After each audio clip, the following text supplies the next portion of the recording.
Hello and welcome to Radically Live Women, Sally Gepp. Thank you for having me.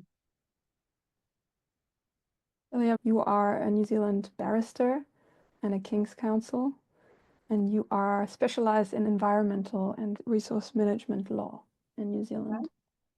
And this is also how I came across you.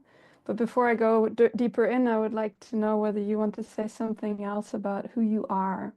Like, who are you to make the picture even rounder? Sure.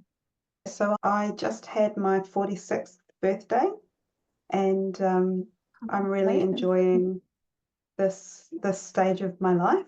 I have two children who are now 13 and 17, so it's really quite a lovely time to and a bit of a challenging time as well to have to reimagine myself as a person post young children, where life is not all about kids and work and kids and work.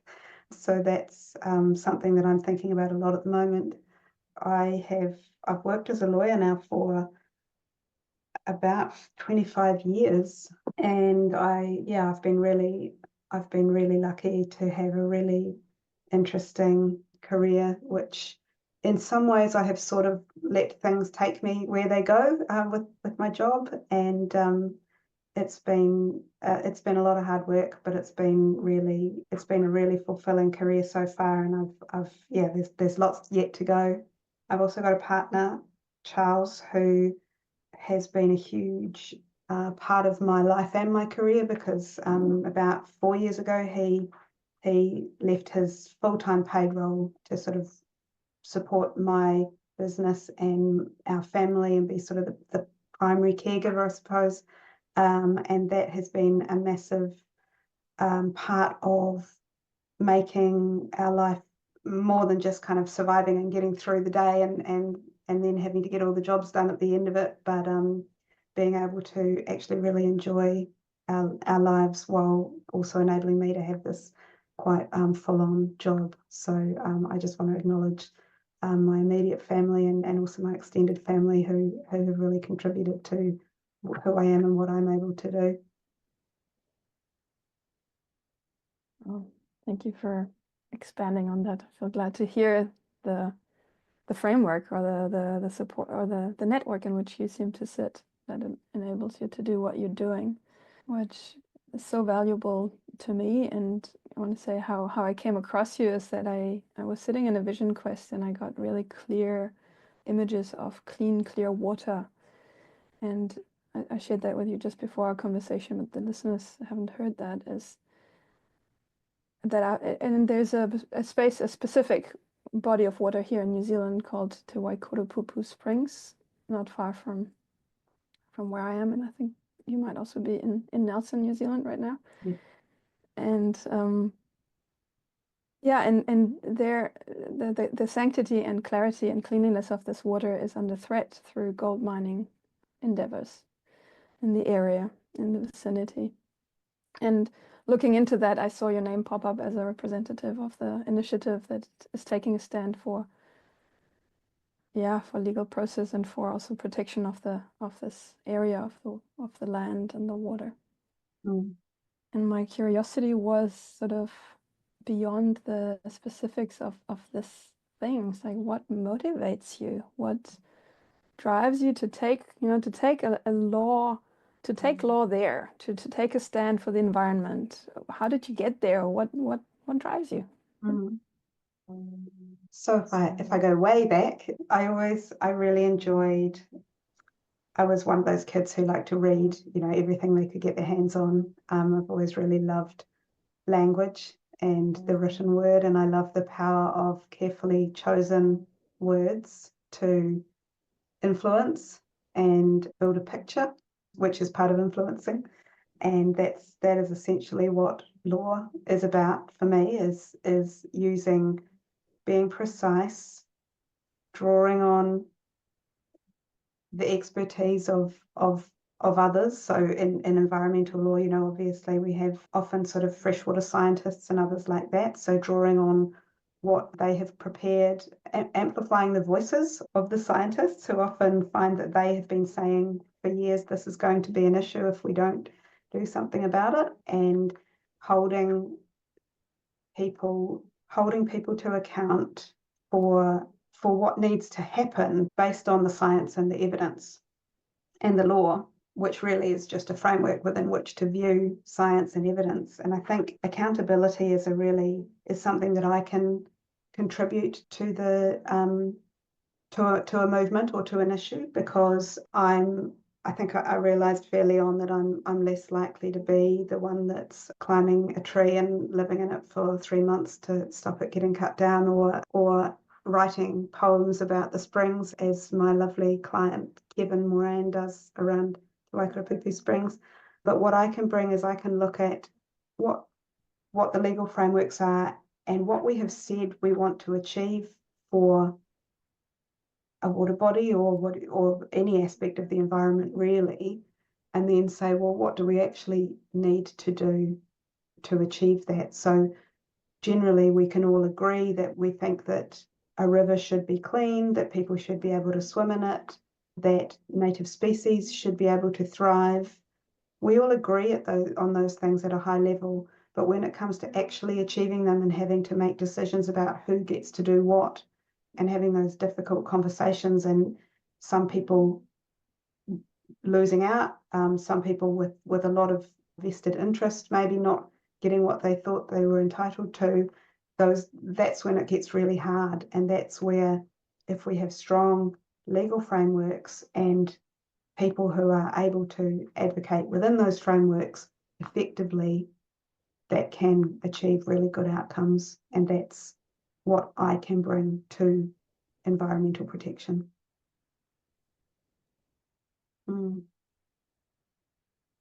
Of this description of using the precision of the words also to draw. Yeah, it's like you're working with the spells, the magic of the words and the precision of it. Yeah. And using and this also that there is a place for everybody, like a role for everyone to play, and yours is this holding accountable to process and to what we're saying in the bigger picture. Yeah, we all want a planet to live on, but what are you willing to do now, here, when your other interests of maybe profit making or maybe whatever are at stake? That's right. Yeah. And yeah, I still think that most people are fundamentally good people, but we don't know what we don't know. So I think there's a lot of value in sitting down and talking to each other. And so I see good legal frameworks as part of that as well. So often things don't actually need to go to court, because we already know this is the framework that we're in, and we might be starting from opposite ends of the poles on an issue, but when we sit down and talk it through, often we find that we can find a lot of middle ground that works for everybody. So I think, of course, that's not always the case, and sometimes things are just issues and people are going to be pitted against each other, but my role in law is not only about, the courtroom end point. That's just one small part of it, really, and so much more is about, the letters that we write to each other and what we say to each other when we sit down in a mediation or in some kind of a meeting like that. So all of that slightly less exciting backroom work is just as important as the kind of high level or the more high profile courtroom end. I see you light up there though. Like what part of is the more interesting for you? Is it actually standing in court or meeting people? What is yeah, let's be honest. No, there is something almost like a contest to preparing your best arguments and getting your case together, and then turning up on the day and presenting and seeking to use all of that preparation and your advocacy skills on the day to convince a decision maker that your position is the correct one rather than somebody else's position. Of course, that means that there's all, you know, there's a winner and a loser essentially, and it certainly doesn't always go my way, and that is something that is very much that relationship with loss and the risk of loss is something that I have had to think about and work on a lot over my career. And if I zoom out a bit of out of the structure, the legal structure that exists, I mean, that's essentially as lawyers, you're working in the existing structure, and you can work in then influencing the structure, influencing the laws. But there is a very clear framework of this is, of a legal system. Have you ever sort of wished that things could be different, that, that the whole system could be different, that there were, I don't really know where this goes, but I guess I'm coming from my own pain to make that transparent, of that we even need some of these procedures. I mean, it's great they're here, but that there could be sort of maybe more councils of elders, or more on the education side, because what's also happening, what I've seen happen in the legal environment, is that there's a lot of shadow world actually coming out also, that that actually the legal framework as it is in place now serves also to keep that in check, that trying to get shortcuts, trying to find the way to pursue the own interest above everything else, that is kept at bay. And so have you anything about that, like, that you've perceived or that you're dreaming of?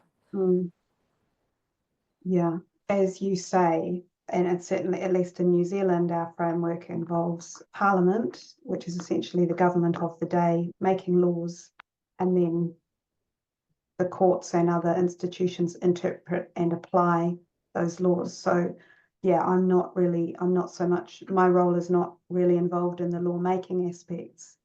And I understand what you're saying about it would, I wish that we didn't even need to have any of those structures, and that we were sort of more able to see what people and the planet need, and that we were on the same path, or able to at least hand over authority to make choices to those who we all collectively felt have the best interests of all of us at the forefront of their thinking. And I think there are a few examples in New Zealand. I'm thinking of, for example, the concept of legal personhood, and the fact that in New Zealand we have the Whanganui River, for example, which has legal personhood and has rights and interests in its own name. And that's sort of an example of a different way of conceptualizing environmental regulation and protection. That is probably not surprising that has come out of treaty settlement. So, in New Zealand, Māori and the Crown have the Treaty of Waitangi. There were breaches of the treaty, and there is a process of identifying and addressing those breaches and putting in place measures to compensate, but also to put things right. And unsurprisingly, the legal personhood concept has tended to come out of those treaty processes, because of the way in which Māori conceptualize the environmental and rivers and mountains as ancestors, as tupuna.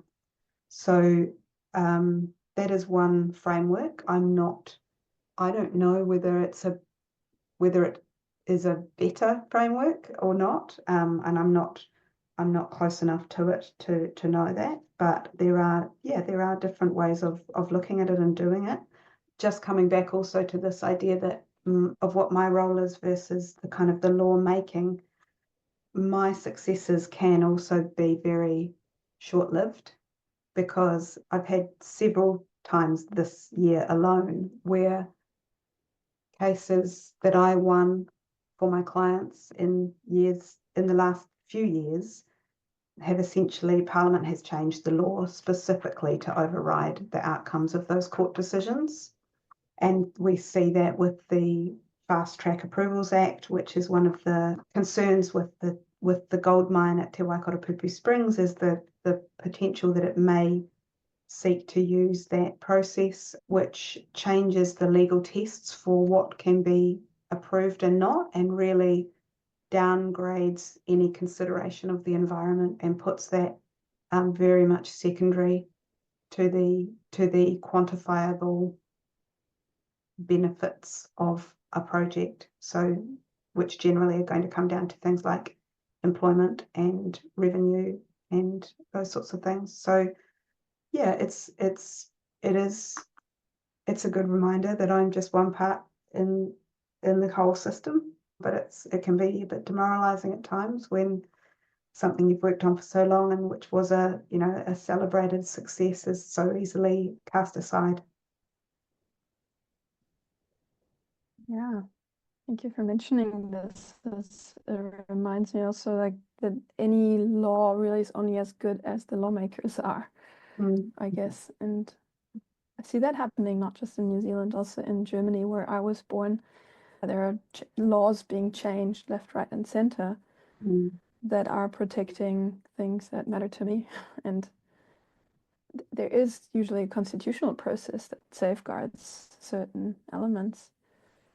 And I'm aware that this is quite difficult. It's a big hurdle for good reasons.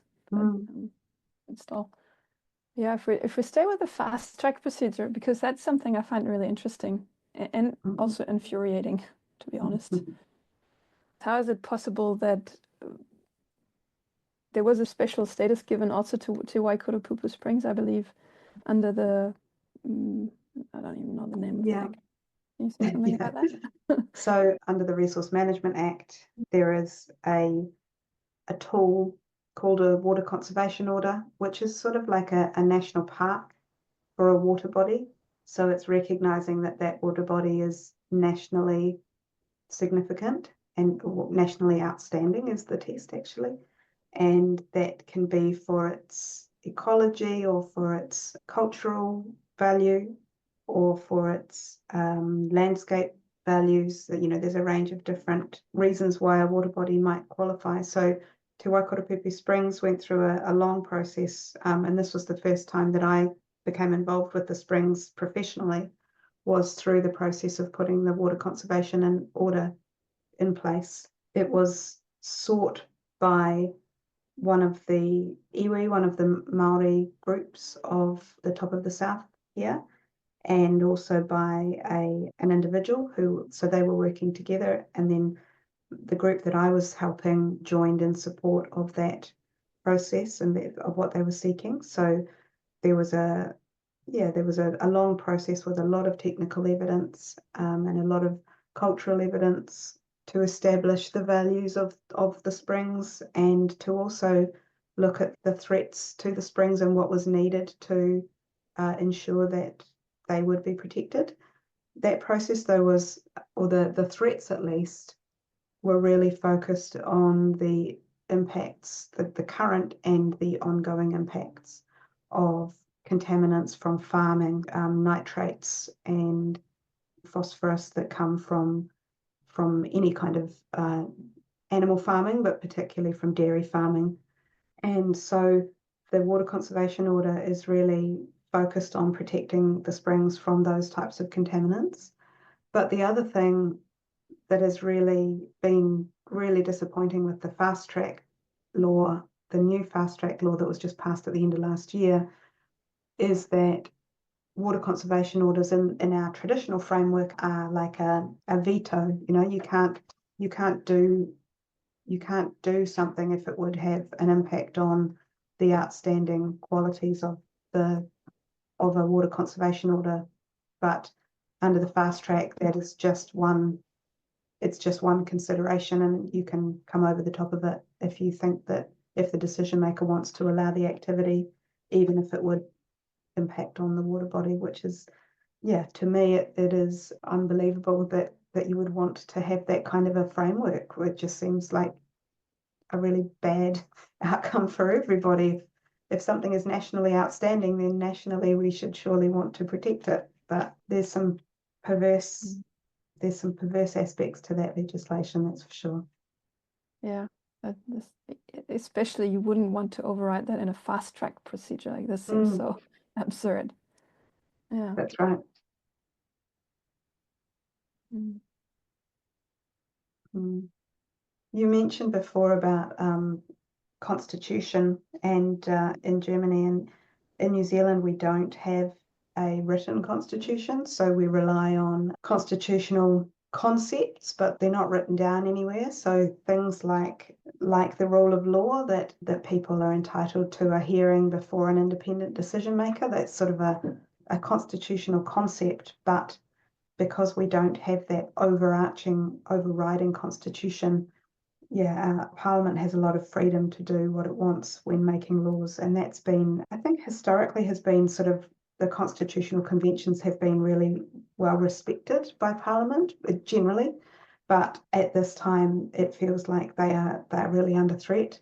Seeing a lot of laws passed under urgency in just a single day instead of going through the normal process, and also that those conventions are not being respected in the laws that are being made.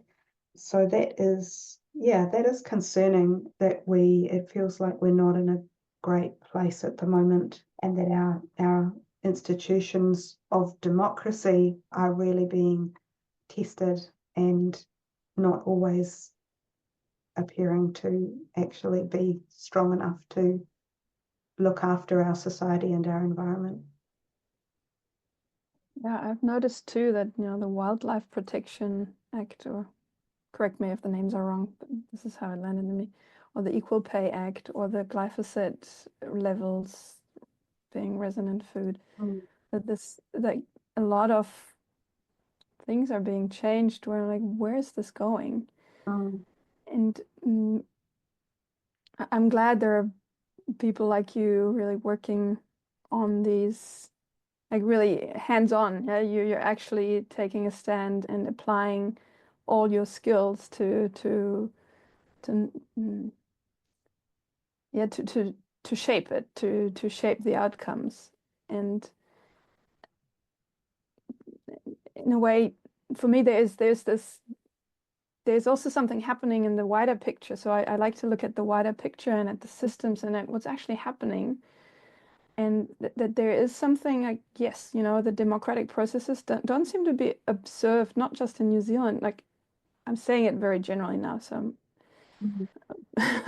but also in Germany, in the United States, there's something happening which I can look at and say, this is devastating, and it is. And at the same time, I see, okay, there's also something is cracking. Something is cracking maybe for, like, how can I use that cracking that's happening for where I want to go instead of going against it? And then I see this potential of, okay, maybe some of these systems are just outdated and we need to invent new systems. We need to, and it's really also a time for people to come fully into their power and stop waiting for the authorities to do it for us. And I'm not saying, what is that, like, what do you say that in English, this individual justice kind of thing, but this showing up to shape, like you're doing, like shaping the existing into the new. And I think really the revolution of our time is an evolution of our time where each person is really called forth in into their power. And I think there's a role for lawyers to play which have such skills, such skills that you mentioned at the beginning of our conversation. And in our pre-conversation, we did touch upon this, something that might get into the way of that really standing in our full power, which is the self-doubt, for example. And what comes alive in you when I say these things? Where does this fall in you?